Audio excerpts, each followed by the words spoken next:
History laid the foundation that informs our conversation. Welcome to the classroom. From the church to the streets, and even in the suites, and all around the world. I'm gonna keep it real in the classroom. Fannie Lou's classroom. Fannie Lou's classroom. Fannie Lou's classroom.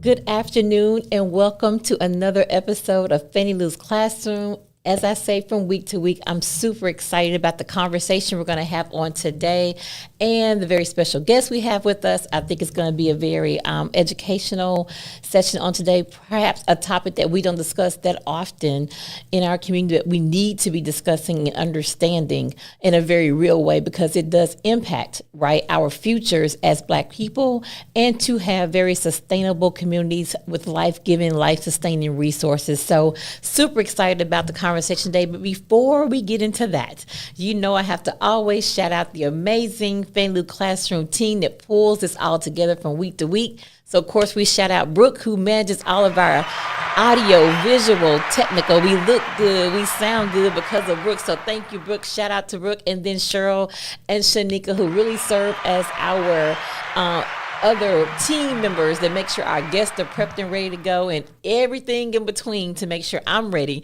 to step into the classroom and bring in amazing guests and topics for you, for us to discuss and understand these intersectionalities of all the issues that we deal with. But again, you can support us by purchasing your Fannie Lou Classroom t-shirt. If you're viewing on your phone, you can go to friendshipwest.org/justice. Hit the link, order your t-shirt, or you can, if you're not watching on your phone, you can scan that QR code, order your Fannie Lou Classroom t-shirt, and we will make sure to get that out to you in a very timely, quick fashion because we appreciate all of your support. But also, make sure your friends, your colleagues, you tell them to like us on Instagram, like us on Facebook, subscribe to our YouTube channel, and hit that notification bell so you can be alerted when we go live on Thursdays at 12 o'clock noon.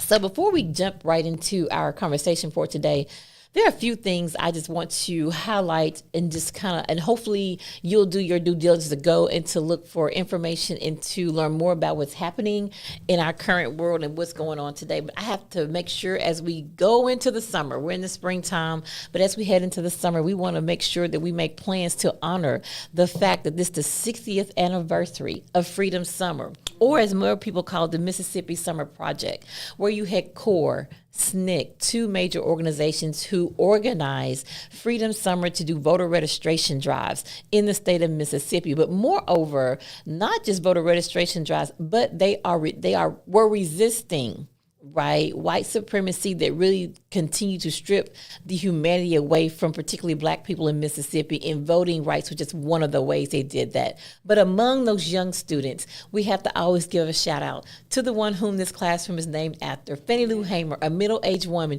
who stepped outside of her structured church, that institutional church, went into the streets because she said once she sat into a meeting with SNCC, met Ella Baker, she said, this is where I want to be, out in the streets, because that's where Christ is, because that's where everything is happening. So we don't want to forget those who did their part during Freedom Summer 60 years ago, because we too find ourselves in a moment where we need our own version of Freedom Summer as voting rights continue to be stripped away in many states. State houses have done the work of stripping many people of voting rights, making it more difficult to vote. So we want to remember what they did. This Sankofa moment, let us look back and see what they did and how we might fetch what can help us look forward to this really important election that's going to be upon us in a matter of moments. And so, and with that in mind, I want to give a shout out to all of the college students and the faculty at the universities who are taking a stand against the genocide in Gaza, and they are taking over college campuses,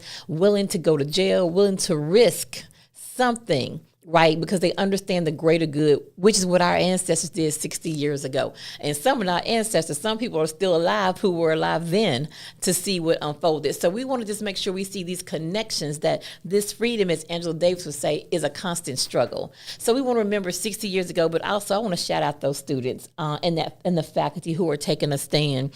And so if you live here in the city of Dallas, let's talk about voting. I voted today. Make sure you go out and vote. And many of our surrounding suburban cities, you also have important bond elections, city elections. So make sure you go out and vote. Early voting ends April 30th. Election day is May 4th. And in the city of Dallas, please make sure you vote. There's a $1.25 billion bond, and it's strictly for infrastructure. And if you live in the city of Dallas, you know we need infrastructure. One of the propositions deal directly with making sure our technology is updated, right? So we need to make sure we vote for that. So just look down your ballot: housing, parks, recreation, sidewalks. So much to really put money into our city. Now, I know one of the propositions, Proposition F, is kind of couched in safety, public safety, but it's $95 million to build a police academy. So we want to make sure we fully understand what that means and what we call it Cop City, right? Which can increase surveillance of Black people. Because why is it just in Black and brown communities? Why build it here? So we want to make sure we fully understand what that proposition means. Don't do just a blanket yes, yes, yes. Make sure you take each proposition individually and understand when you vote for and against something, what does that mean? So just make sure we think about that. $95 million to build a police academy. We have to think about that. So just want to make sure you're aware, make sure you get your voting guide so you clearly understand what the issues are, what the propositions are. And we also have a school board election, which is important at the local level and at the state level, because we still have book banning going on. We still have a revisionist history going on that rewrites curriculum. And we all know in Texas, when curriculum is written in the books, that spreads throughout the country, because we're the largest purchaser of textbooks. So it's so important that we stay on our local elections. So in addition to that, it's so much going on. If you saw the news, the Tennessee legislature just passed a bill that allows teachers and faculties to carry guns. Listen, we need to be very much awake. Being woke, right, being woke is not a new term. It's been around, and it's a reason why we need to be woke, and we need to vote our conscience. We need to understand what is taking place in the constant chipping away, right, of not only our rights, but also the ways in which laws are being passed that really ramp up violence and the possibility of violence. And so we need to be connected. We need to be engaged beyond election season. How do we stay connected and engaged with our legislators from our municipalities, our cities, all the way up to the federal level? And if you live in Texas, every legislative session, they pass some type of bill, some type of law that chips away at the autonomy that cities ought to have to govern how they want to govern. We need to pay attention to that. You don't want to look up, and we are really in a fascist state. So I'm not going to go too far down the road, because we're going to have another conversation in the classroom about that. But I just want to make sure that we see what's happening around us. Duke University taking away the scholarships of Black students. Mm-hmm. They didn't have to do it, but they clearly wanted to do it. But they didn't take away the legacy clause. I'm saying we have to look at what's happening in every aspect of American society right now. And we need to understand that, and we need to come together and see what we need to do to have a real agenda to combat what's happening. So today, we're going to have a conversation around technology in the Black community, because it's not just about consuming technology through our Instagram, Facebook, where we just consumers of it, but we need to have a conversation of how that impacts elections too, right? We want to talk about the ways which disinformation and misinformation is disseminated, how fake accounts are generated in order to feed information. So we want to have a conversation in a number of ways, in a lot of different areas, but I'm not the expert. I just read, and I know what we need to give attention to, but I have one on the show today who is an expert, and I want you to really listen to all she has to say today, and then we'll have an opportunity for her to tell you how you can follow her, all of her work that she does, because she's very important to our community, and I want us to really lean into this topic on today, and I already feel a part 2 coming on. So let's go ahead and introduce our amazing guest today. We have Dr. Fallon Wilson. As co-founder and lead principal investigator for Black Tech Futures Research Institute, Dr. Wilson engages in community action that creates change in her community and across the U.S. Currently, the Institute's work builds a national network of city-based researchers and practitioners researching sustainable local Black tech ecosystems, especially within underrepresented communities. Her research includes the Black Tech Ecosystem Index that has been and will continue to be applied to a series of reports about digital futures in predominantly Black communities in the South, starting with Birmingham, Houston, Memphis, and Nashville. Dr. Wilson represents as the Vice President of Policy for the Multicultural Media, Telecom, and Internet Council, through which she has launched a national campaign, Black Churches for Digital Equity. In this action, she brings the internet and technological accessibility to students, workers, businesses, and families, which remains essential for success and inclusion in the ever-evolving automated world. Black Churches for Digital Equity launched an annual national affordable connectivity program enrollment day with Black churches across the U.S., in which Friendship West was one of the participating churches. Dr. Wilson holds a Bachelor of Arts in Political Science from Spelman College and from the University of Chicago, a Master of Arts in Political Science, and a Doctor of Philosophy in Social Service Administration. As a public interest technologist, she discusses race, gender, faith, and civic tech issues throughout her writing and presentations. And we have more of Dr. Wilson's bio in the description on the show. Please go, because she has sat on numerous task force, chair committees. She's done it all from city level all the way to the federal level. She just has a bad resume. I need you to go read it. But let's welcome Dr. Fallon Wilson to Fannie Lou's Classroom. I'm so happy to be here. So thank you, Dr. Wilson. So one thing I want to just start off with, tell us about, you have this commitment to building a national and global Black tech ecosystem. Talk to us first about what is a Black tech ecosystem and why is it important? Why is it important? This is interesting. Every time I speak, I see myself and not you. So I don't know, can this be fixed? Because this is extremely weird. But I will, because I'm talking, because I see. Right. She's going to help. We'll get ready to hook you up real quick. Okay. Thank you so much. I know this is live, but that's probably why you wanted me on early. But look here, we're here.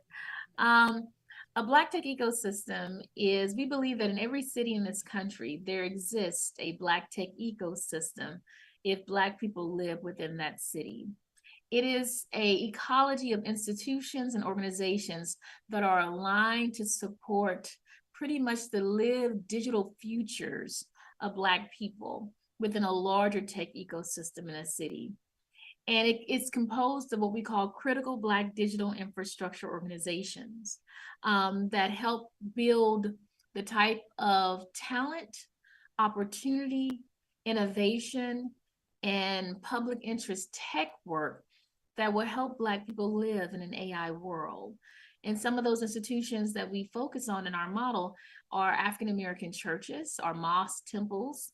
We also look at historically Black colleges and universities, and we look at a host of Black STEM and computer science organizations that have been created over the last 10 years to support the development of Black people within a tech space.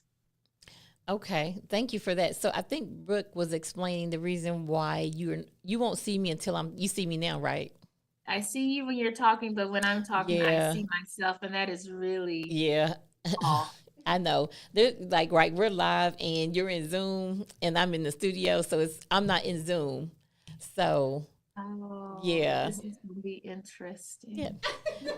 But you just look at your beautiful Black self. You're good. Yes. Listen, I'm a Leo and I love, this is weird. I will try. Work with us, Dr. Fallon, work with us. I'm trying. Work with us. So one of the things I do want to talk about, let's do this first, because in light of the fact people are, we know this is going to be a highly contested, if the polls keep, I know it's early in the polls, but if it keeps trending, right, this is going to be a tight election, right? So can you talk to us about the role of technology, perhaps artificial intelligence, disinformation, misinformation, like what do people need to know and understand as they're engaging with social media platforms and they're reading all kind of articles, statements that people are making, et cetera, right? What do we need to know and understand to make sure, or how can we best enter into this election season to make sure we are getting the right information, or are there ways for us to identify that this doesn't seem quite right, right? That we just don't take everything we see and read it and then continue to share it. Because what we do is then share stuff without knowing, you know, if it's true. Right. It would be great if y'all kept her on as I talk, because this is, okay. I would venture to say that. Froze.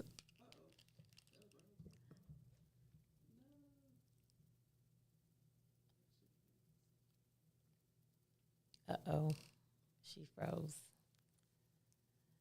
Okay, so we're trying to give Dr. Wilson back. Well, we're talking about technology. I don't know if she has bad connection where she is, so we're going to try to get her back on and see what may be happening. But I think one of the things that we really want to give attention to, have conversation around, really is about when we're thinking about where we get our news from as it relates to politics, as it relates to policies, as it relates to laws, and the interpretation of what those things mean. Is more about this narrative power that we often are exposed to, what is being said about what party, right?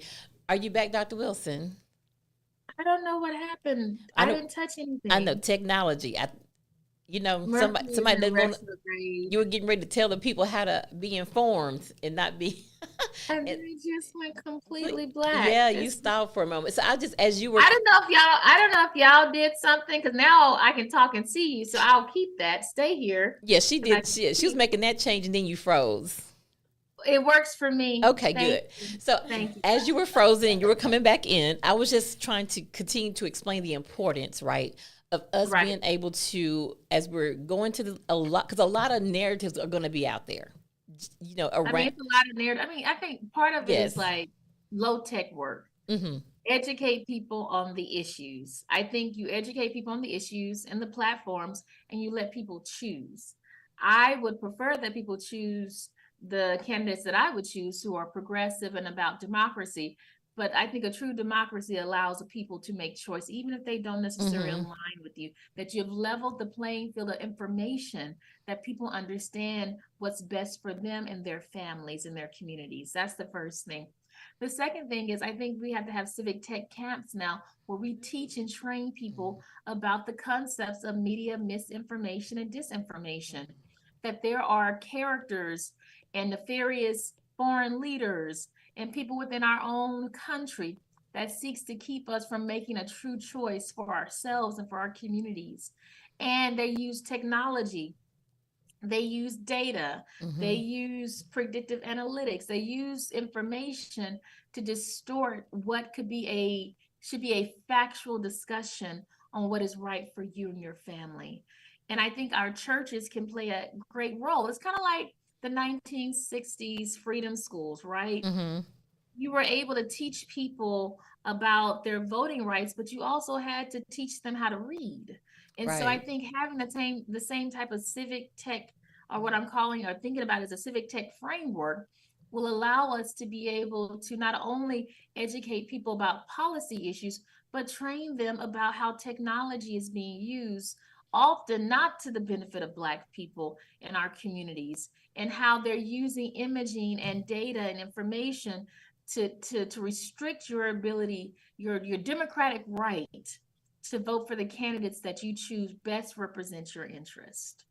Yeah, and I think that's so important that you said it. I mean, the way you framed that was perfect, right? To understand that the use of technology is being used not for your advantage, but to disempower you, right, and to your disadvantage. And so I like how you said we have to counter the disinformation and misinformation by putting out, you know, the right information, the right narratives. The training hopefully will be a part of helping people to understand how this works, right? So can you give us some examples of how technology is used to disempower to disempower and let's just say to disempower Black communities? How is technology, what are some of the things that result in the disempowering of Black people in Black communities via technology? I mean, number one, if we don't have computer science for all in public schools, where the majority of Black children attend, then they do not necessarily get to go into those same majors and roles.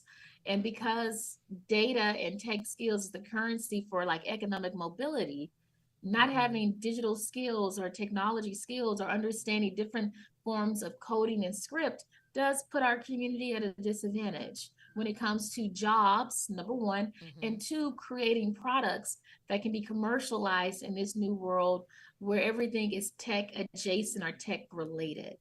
And so it has an economic outcome. It has a political outcome because they can use data and information to shift and to alter your choices for who you want to elect and vote for using your social media data, using the images you put online. It's all fun and games.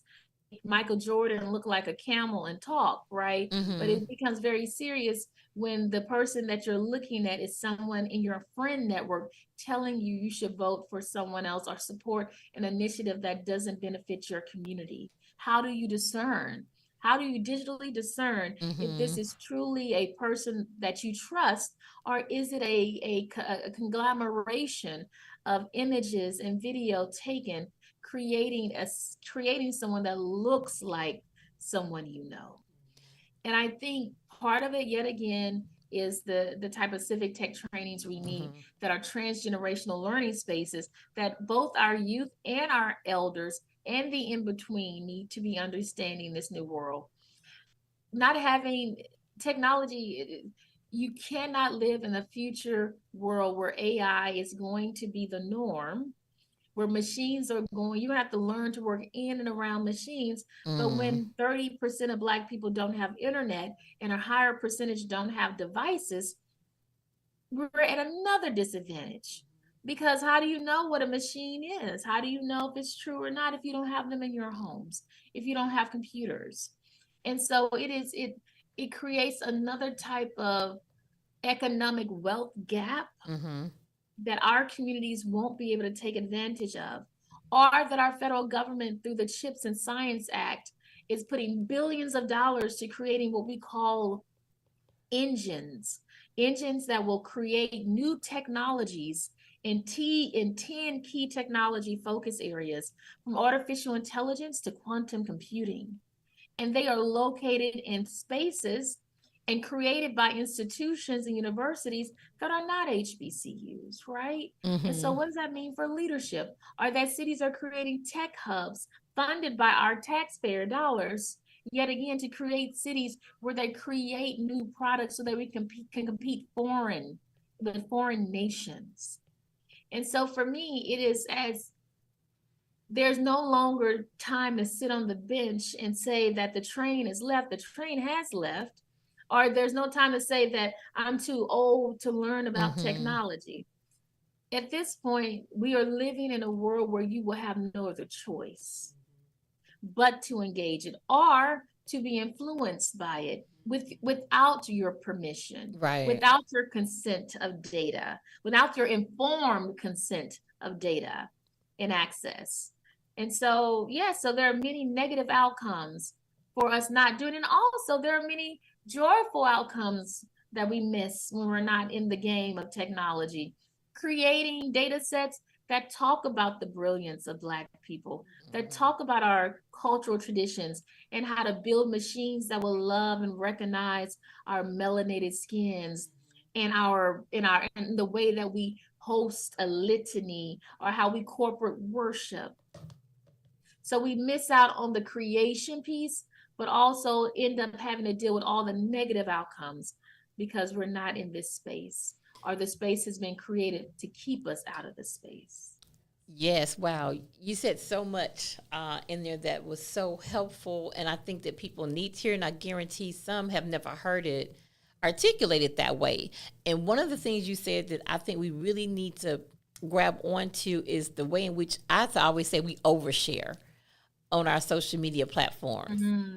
And how, but you just succinctly are saying, I would imagine the more you share, right, the more likely that they're gathering that data that can then create these machines where you think it's somebody that you know, and they're telling you something is true, then you're likely to believe that because I mean, looking at it, you don't know that it's not your friend, right? Or someone that you know, but something has been generated because of all you put out there. And so this data it's almost like a form, in my words, a form of surveillance too, right? In terms of looking at where you're going. And I tell people, don't always put where you are. Everybody, I'm checked in here, I'm here. Even saying where you are, letting, just the world know where you're located oftentimes. So I think it's important that you said that. And I think we need to think about that as we share on social media and what we share and how often we share it. Because is that true? Maybe I'm asking the question now. Is it true that the more you share, it just gives them more and more data to be able to? I mean, but it's not even just the sharing. I mean, sensors and collectors of information is everywhere. Mm-hmm. Every time you use your car, you run across a line, the city's collecting data on traffic. Every time you come up to a traffic light, I'm sure there's cameras collecting your information. So it's not just you and what you're doing. Mm-hmm. It is also saying that governments and other organizations are collecting data without your informed consent. Mm-hmm. And sometimes they can do it because they have eminent domain clauses. They have ways in which data is here and it always will be here in that type of way. So it's not just your sharing.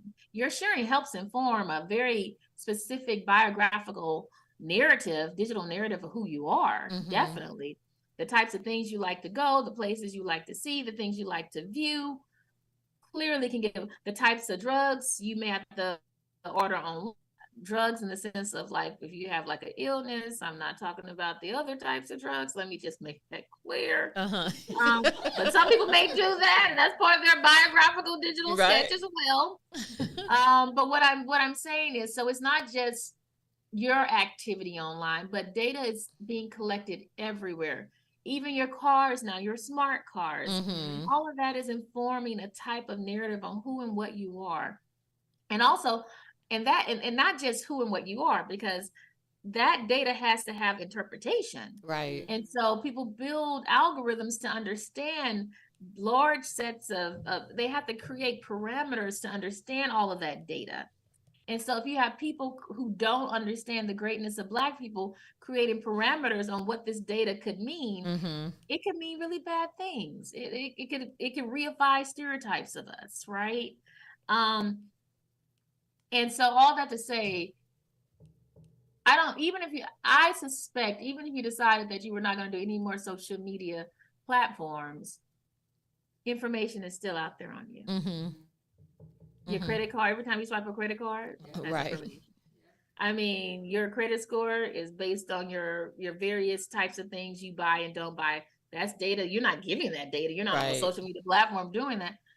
So yeah. Yes, I guess what I hear you saying, we need to know about both ends, the non-consensual data that we don't give consent to, that's collected every day, just to what you're saying, basic thing as crossing city lines, right? But then I guess what I'm also asking, but we do, well, I don't know to what extent we do have,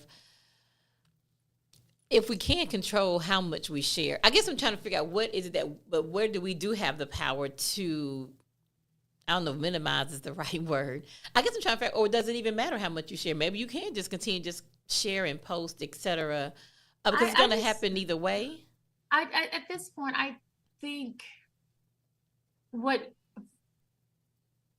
I'd say, check all your privacy settings, of course, and see exactly what you're opting into, because these are free accounts. Right. And so by them being free accounts, you opt into a certain level of surveillance. Yeah. But some companies are getting better so they can give informed consent. I would also say it goes back to educating people about this world. Yeah. I think we have a large learning moment here for everyone to understand what is happening. And I think a type of civic tech education is really what we're looking for at this moment. Yes, for sure. Definitely. So one of the things you said too, as you were talking, it made me go back to my recent trip to the border, the Texas-Mexico border, and they were telling us what they use for, migrants who come in. they use a facial recognition system in order to log people in and to set their court dates, their hearings, right? If they have an asylum hearing. And when we were there last time, they told us it pushes out anybody who's dark skinned. So because the system does not they can't get facial recognition. And I imagine in what you just mentioned, right, how we're not involved. So how they build these machines. It's not that let me clarify. It's not clarify. that we're not involved. We don't necessarily have the capital to scale quickly the types of data, large language learning models that I know Black people are creating to give us space in this world. So no, it's not that we are not there. It's just that we don't have all the capital to scale our models quick enough and to drown out the market in the way that a Facebook can, Meta, whatever they're called. Not whatever they're called, Meta.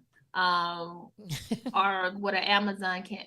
We don't have the same market like expansion for those models, but there are Black organizations doing it.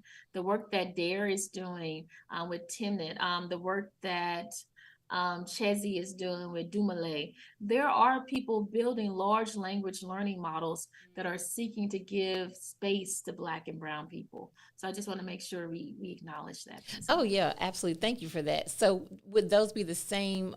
Would those orgs be? Well, this is a government agency I'm talking about now, right? With the lack of facial recognition of Black faces. Would that be, how are we able to be, like, who would have built that model, I guess, right? Governmental wise, the government who's using this facial recognition to log the people coming across the border.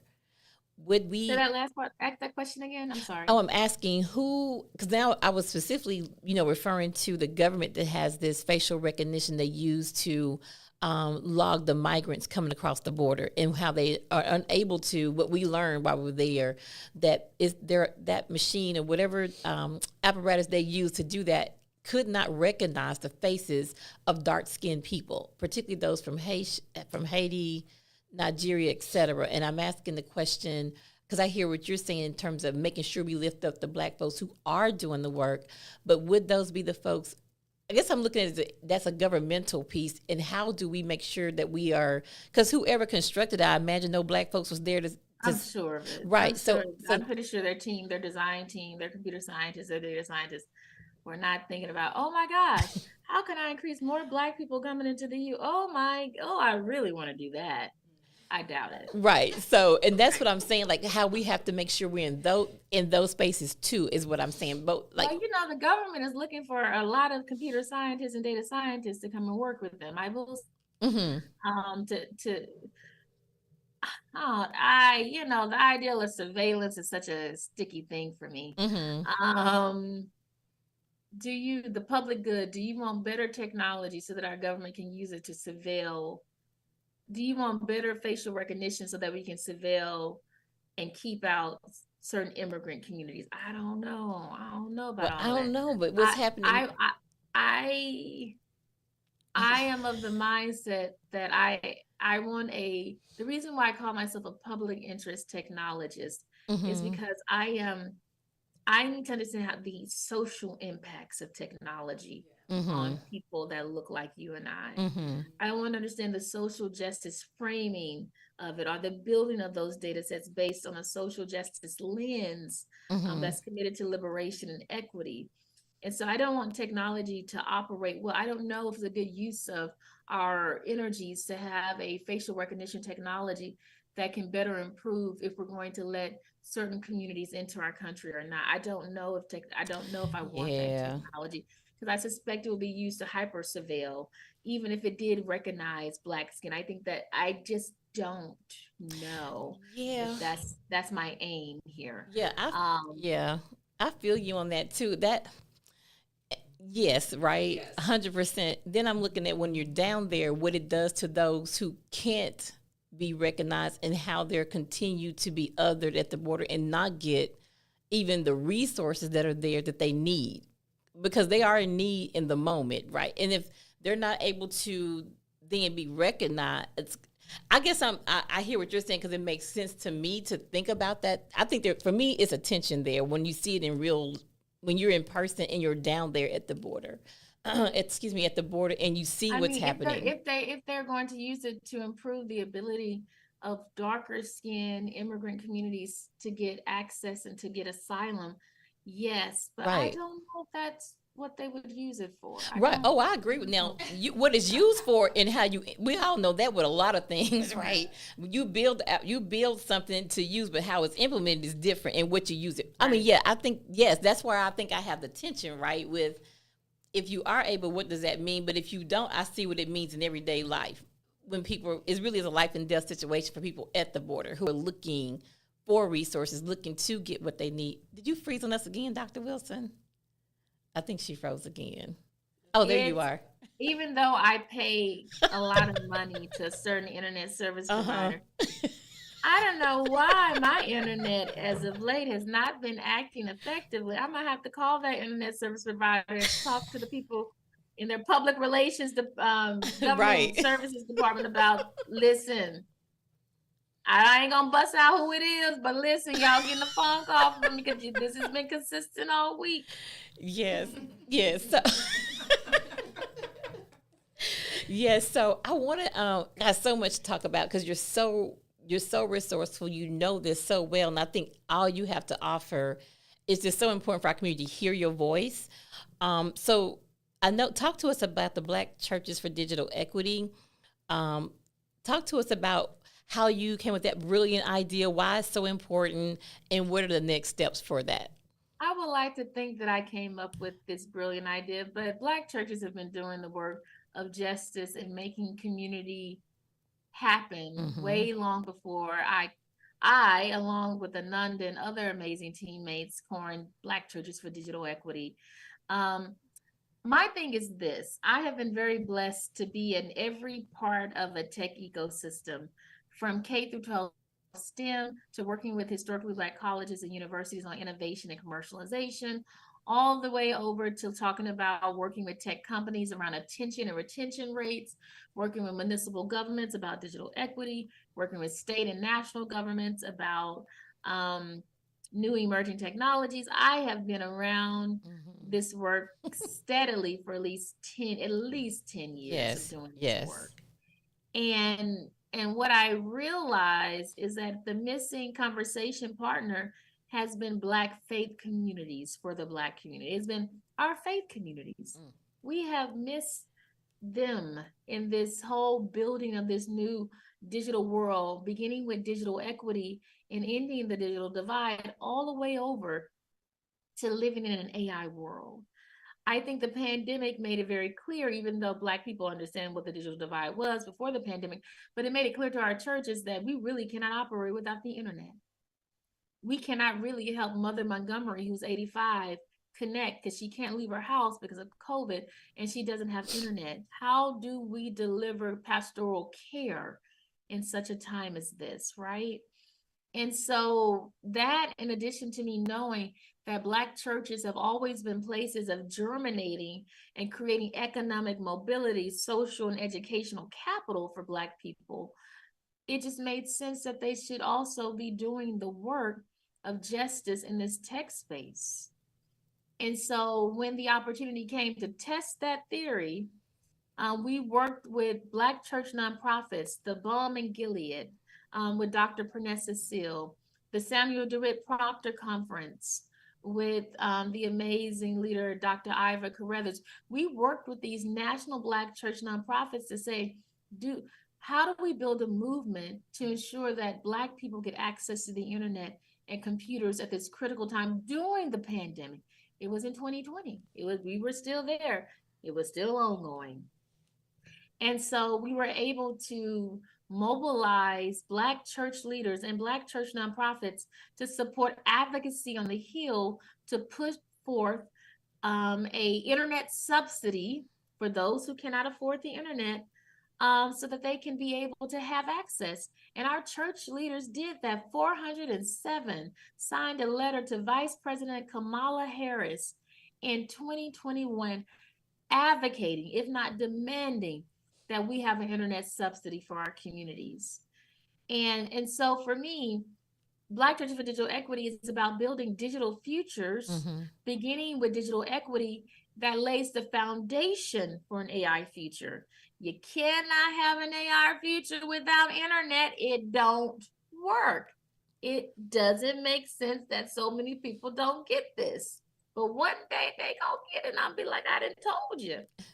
Like Fannie Lou Hamer, I am sick and tired of being sick and tired of these mofos not understanding. You cannot have robots walking around here without the internet and computers. Help make it make sense to me.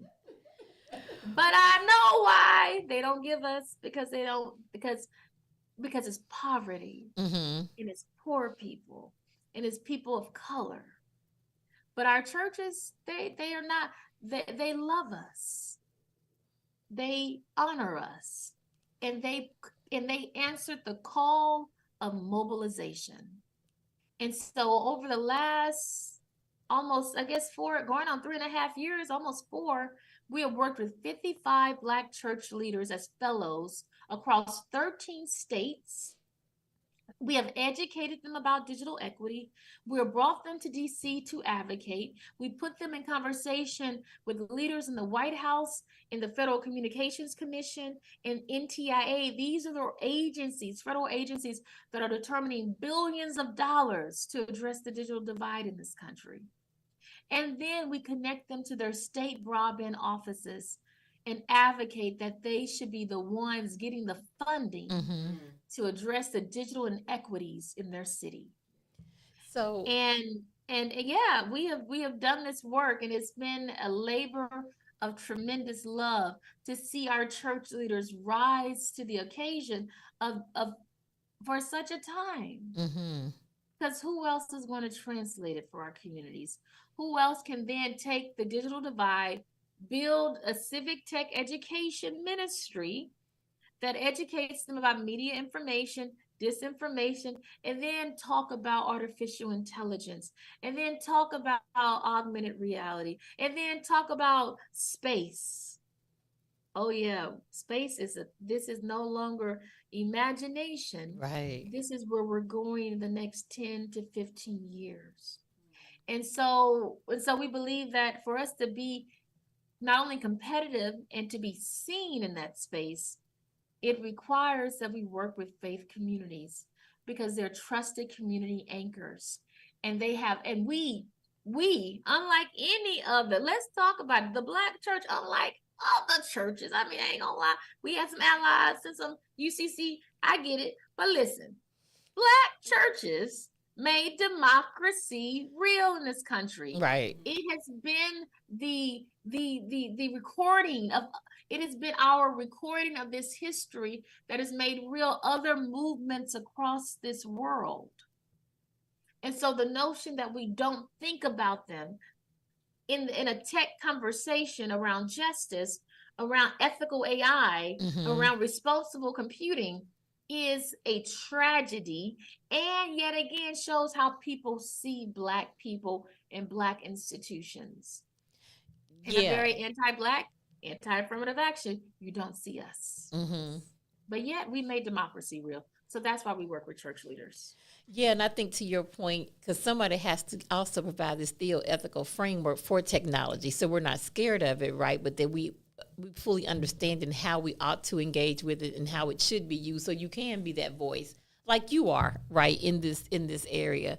Because I'm always, every time you do anything, even if I'm talking to you on the phone, I'm like, I'm learning. I'm always learning, because I was like, I have to get my technology IQ up, right? I have a lot to learn. So I know a lot of people. You are pretty savvy, Danielle. So a lot of people do. So how about you tell us, what are you doing coming up this summer that continues to engage the Black church? Oh, I like how you did that, because you're working with me on this.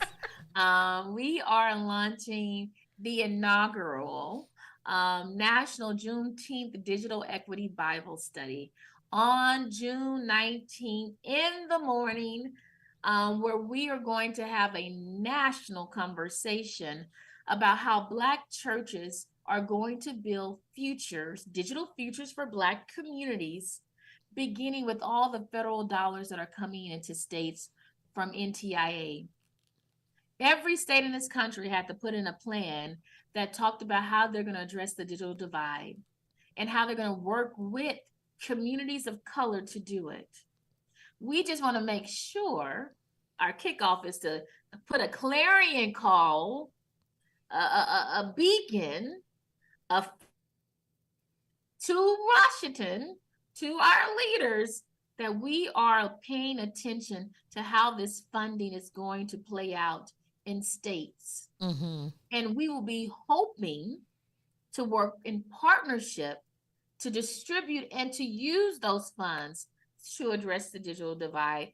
However, as in the imperative of democracy, we will mobilize to ensure our churches are able to support digital futures with our tax-paying dollars.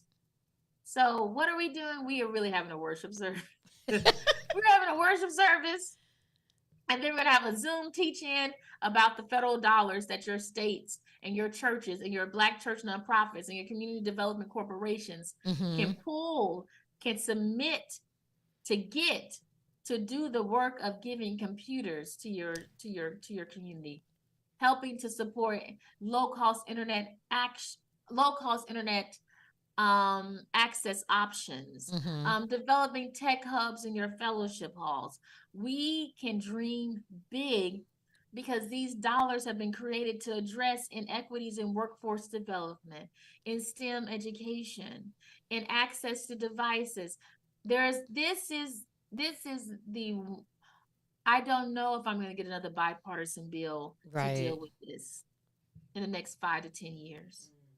So we must seize the moment now for our communities so that we can begin and simultaneously address AI concerns and opportunities.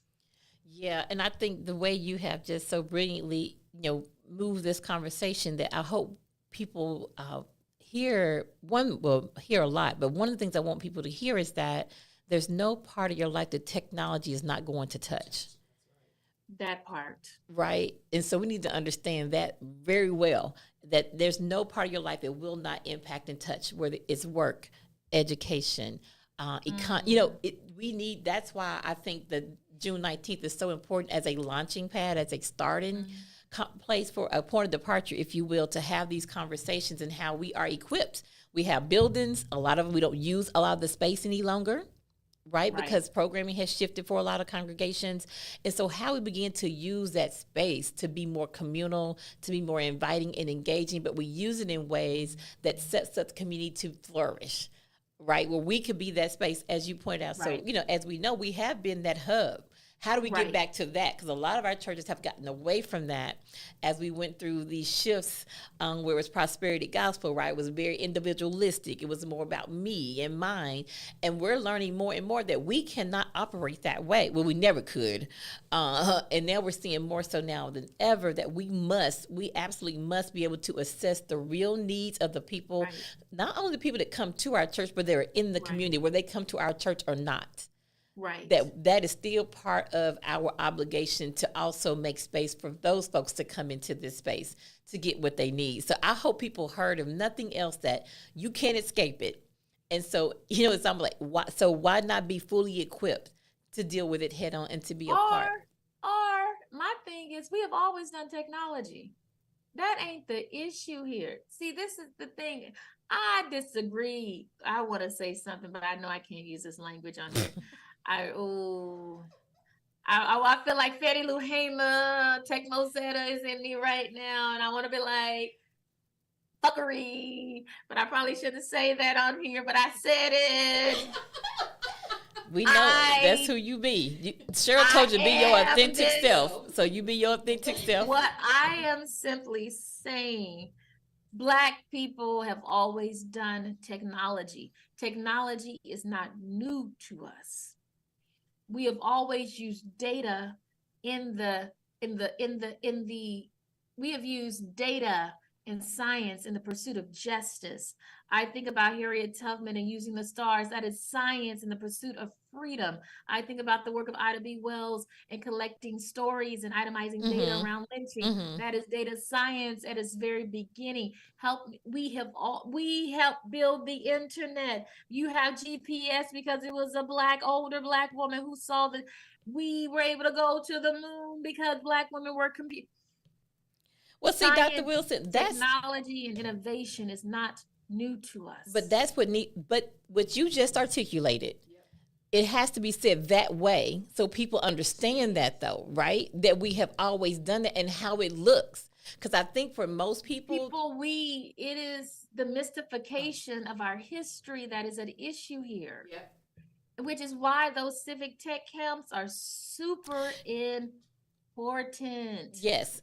You're going to teach them about media disinformation, but you're going to talk about how Black people have always created technology for freedom. The idea, our strategy, the idea that Fred Shuttlesworth used that entire experience to get a picture to talk about violence so that the North could know what the South was doing to Black bodies. That was a type of technology, a tool.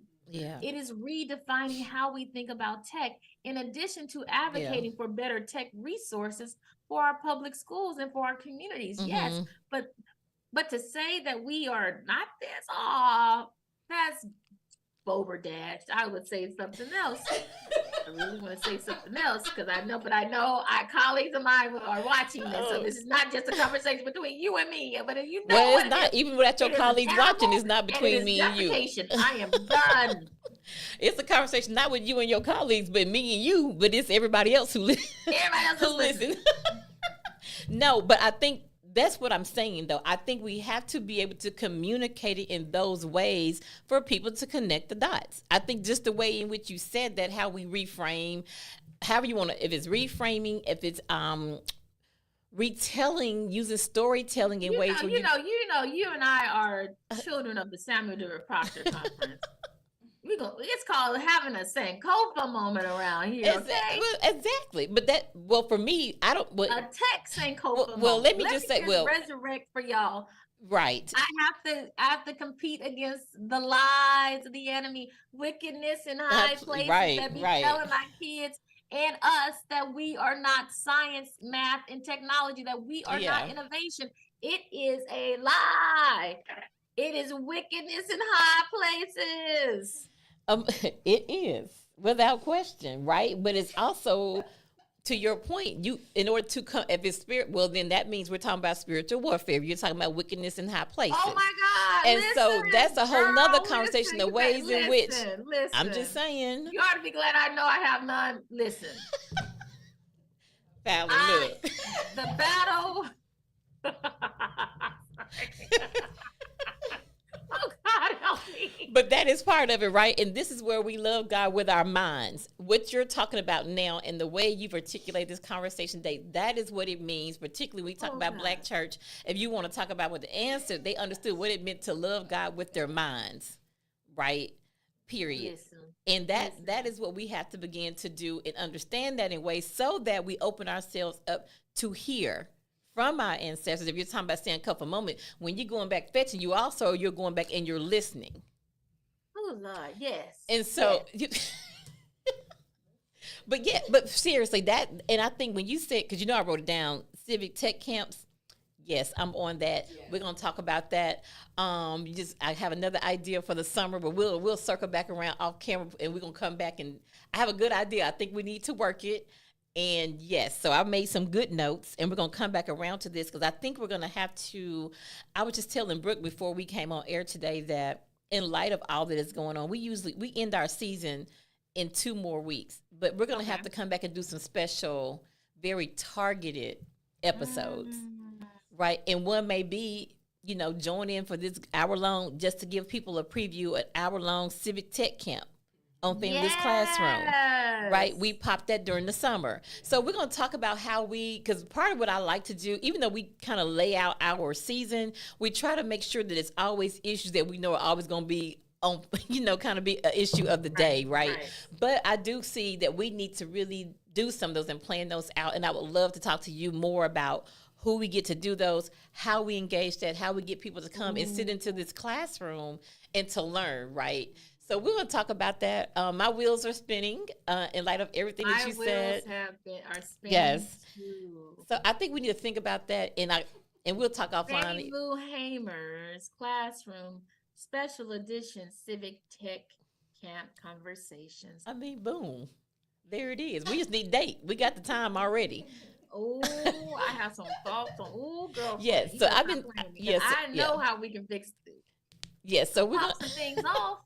Oh yeah, but we have to do that ongoing, right? And I just wanted to at least begin to have. I know you would be you were the best person that I knew to come in and to at least do the high level, but also break it down, right? So we can begin to And I'm not even the fully experts in this. I know the black. You know folks enough. can bring You know enough. I know the black folks can bring the fire. You know the other people, but I know you. I don't know them yet. But I look forward to knowing them. Listen, we building a movement. Yes, and it takes all of us, right? And it also takes knowing what you don't know. Right. So you can learn, right? Which is why I love being connected with you and learning from you in this space. So just learn. Always. Yale's my sister, y'all. Y'all didn't know that, huh? Always learning. So the one last question I want to ask: if someone's listening today, this really is a very new conversation for them. What would you, if they said, well, where do I start? What can I do on my own before this Tech Civic Camp comes up? What would you tell someone to do? Now, if they church people, you can go to www.blackchurchesfordigitalequity.com and learn about the work we're doing. If you're not a church leader or a church laity in that way, what can you do? Just Google. Oh, actually, I lied. There's a book I love, accessible book by my Spelman sister, Dr. Ruha Benjamin. It is The New Jim Code. Ooh, if I wasn't on camera, I would go run and get the copy off my bookshelf. The New Jim Code. Okay. By Dr. Ruha Benjamin.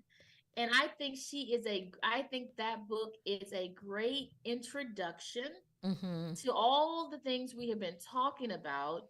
Because she breaks it down, because I know y'all, Michelle Alexander books was great, but Dr. Ruha Benjamin, it's called The Race After Technology, right? And then the byline is, because I always end up messing up the byline. The byline is abolitionist tools for the new Jim Code. Oh yeah. I have to pick that up. That should be one of our Civic Tech Camp books. Oh yeah, I'm gonna pick that up immediately.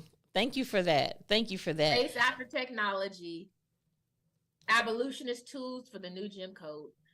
So those are two immediate things people can do. Oh, one more book. Okay, last book. Go ahead. I love these Black women, and it's Black. Let me also say, it is Black women who are operating in the spirit of the Fannie Lou Hamer, who are doing the work to ensure that AI futures recognize and honor Black people.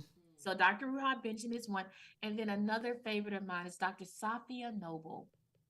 Her book, and I want to make sure I get the name correctly, because I just be saying algorithms. Hold on. Because I want the people to know. Algorithms of Oppression, How Search Engines Reinforce Racism. I love it. Okay. I know. And these are two bad Black women, scholars and activists who are building digital futures for us. So when we talk about a Civic Tech Camp, those books should be a part of it. So we will make sure we put the name of these books in our chat as well. So when people look at this episode, those will be right there for them to easily access, as well as the link to the Black Churches for Digital Equity. Don't worry, I'll give you a link to one of my essays I wrote too. Please my book is forthcoming. Please do. Just give us what you want us to have, and we'll make sure it's posted. Perfect. Listen. Once I get that book contract, I got you. It ain't happened yet, but I'm speaking it. And this is a scaled down version when we off camera. But listen, let's thank my sister, my friend, Dr. Fallon Wilson, and all of her brilliance for being in Fannie's classroom on today. Thank you, Fallon. I so appreciate you. Again, I think you're just an amazing person, and I'm always learning from you in this area where I'm trying to challenge myself to learn a whole nother, to understand technology as it is, but also in a different way, right? So I appreciate that. Thank you so much for that. So listen, don't forget, you can support Fannie Lou's Classroom by purchasing your Fannie Lou's Classroom t-shirt. If you're watching online, just scan the QR code. If you're watching on your phone, just go to friendshipwest.org/justice, and you'll be able to find the link to Fannie Lou's Classroom, and you can see the t-shirt there, and we'll get that out to you as soon as possible.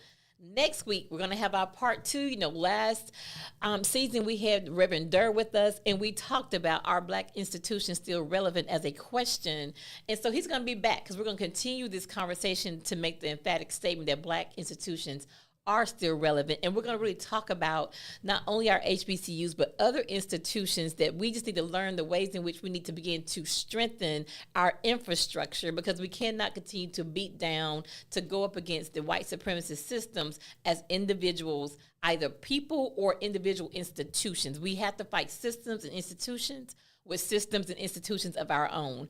And so we want to be able to do that in a very real way. So we're going to have an amazing conversation with Reverend Damian Durr next week, and I look forward to that as a part 2 so go back to last season, watch that episode, so you'll see where we're going for this episode, which is going to be a very enriching conversation, even in which technology is going to play a part of that conversation, as well as we talk about how do we build a good infrastructure for our institutions that we know have the interests of Black people at heart, and how we might be supportive of those institutions.